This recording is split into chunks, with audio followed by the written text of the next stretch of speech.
Hello everyone, আসসালামু আলাইকুম। আশা করি সকলে ভালো আছেন। তো আজকে আবার একটা আপডেট দেওয়ার জন্য চলে এলাম। তো আজকে ভিডিওটা হচ্ছে আমি আমার খামারে দেশি মুরগি প্লাস টাইগার মুরগির পাশাপাশি আমি ফার্মি মুরগি অ্যাড করতে যাচ্ছি। তো দেখতে পাচ্ছেন এখানে আমার একটা 8 খোপের খাঁচা আছে, যা আপনারা প্রতি ভিডিওতে দেখেন। তো এই খাঁচার ভিতরে আমি চাচ্ছি যে আমার এই খাঁচার ভিতরে আমি ফার্মি মুরগির সেট আপটা দিব। তো এখানে প্রায় 8 খোপ আছে। তো 8 খোপে আমি চাচ্ছি যে এখানে 20 থেকে 22টা মুরগি দেওয়ার জন্য প্রতি খোপে আমি 3টা করে মুরগি দিতে চাচ্ছি। তাহলে আপনার 8 খোপে আপনারা মিলাই নেন যা হবে। তো পাশাপাশি আমি এখানে টাইগার মুরগি রাখতেছি। তো টাইগার মুরগিগুলো প্রায় আমার কাছে আর বেশি না, আপনার কাছে আর 2 থেকে আড়াই মাস থাকবে। তার পরবর্তীতে আমি এগুলো সেল দিয়ে দিব। তো যদি কারো লাগে আপনারা জানাইতে পারেন। আমাদের নোয়াখালীর ভিতর হলে আমি ডেলিভারি দিতে চেষ্টা করব, নোয়াখালীর বাইরে হলে পারবো না। তো পাশাপাশি এদিক দিয়ে আমি সেট আপটা দিতে চাচ্ছি যে এখানে তো ফার্মি মুরগিগুলা কীরকম হয়, আপনারা যদি কেউ লালন পালন করে থাকেন তাহলে আমাকে জানাইতে পারেন। তো আমি ওইভাবে পালন করব আর কি। ফার্মি মুরগি আমি আগে কখনো পালন করি নাই, এই ফার্স্ট টাইম। তো টাইগার মুরগি পালন করছি। টাইগার মুরগি এই সহ আমার 2 বেশ যাইতেছে। ফার্স্ট অফ অল আমি আপনারা দেখছিলেন আমার চ্যানেলে অনেক পিছনে যাইলে দেখতে পারবেন যে আমি গত বছর টাইগার মুরগি পালন করছিলাম প্রায় 30 পিস। তো আলহামদুলিল্লাহ এই বছর আমি প্রায় 50 পিসের মতো টাইগার মুরগি আনছি।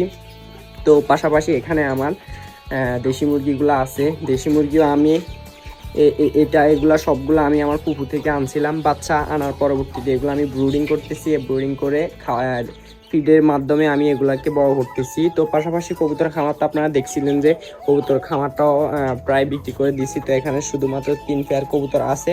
তো পাশাপাশি কিছু কোয়েল পাখি আছে। তো আলহামদুলিল্লাহ আমার বাড়িতে ভালো কোয়েল পাখির ডিমের চাহিদা আছে। তো প্রায় আমি 20 পিস কোয়েল পাখি আনছি, ওইটারও একটা ভিডিও আছে, আপনারা চাইলে দেখতে পারবেন। তো ওইখান থেকে আমার শুধুমাত্র 8টা পাখি টিকছে, শুধু মহিলা হয়েছে আর বাকিগুলো পুরুষ হয়েছে, ওইগুলো আমরা খেয়ে ফেলছি। তো তার পরবর্তীতে এখানেও আমার কিছু দেশি মুরগি ব্রুডিং চলতেছে। ব্রুডিং পিরিয়ড শেষ, এখন একটু বড় হওয়ার পরবর্তীতে আমি বড় খাঁচায় শিফট করে দিব।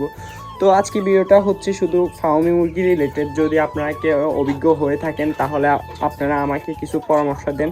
আমি ফার্মি মুরগিগুলোকে লিটার পালন করব না খাঁচায় পালন করব। তো আমি যতটুকু জানছি আর কি, খাঁচায় পালন করলে আলহামদুলিল্লাহ ভালো ওদের গ্রোথ হয় এবং কি রোগ প্রতিরোধ ক্ষমতা বেশি থাকে এবং কি রোগ জীবাণু কম হয়। খাঁচায় থাকলে লিটার থাকলে একটু ঝামেলা হয়। যেমন কিছুদিন আগে আমি আপনাদেরকে দেখাইছিলাম যে আমার খামারে বড় ধরনের একটা ভাইরাস আসছিল। তো এই ভাইরাসটা আসার মূল উদ্দেশ্য হচ্ছে আমার লিটার।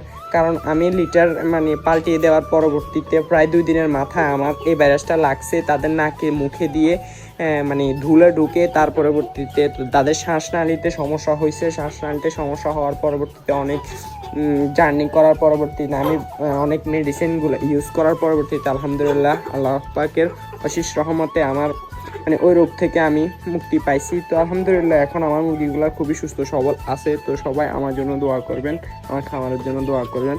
আল্লাহ হাফেজ, আসসালামু আলাইকুম।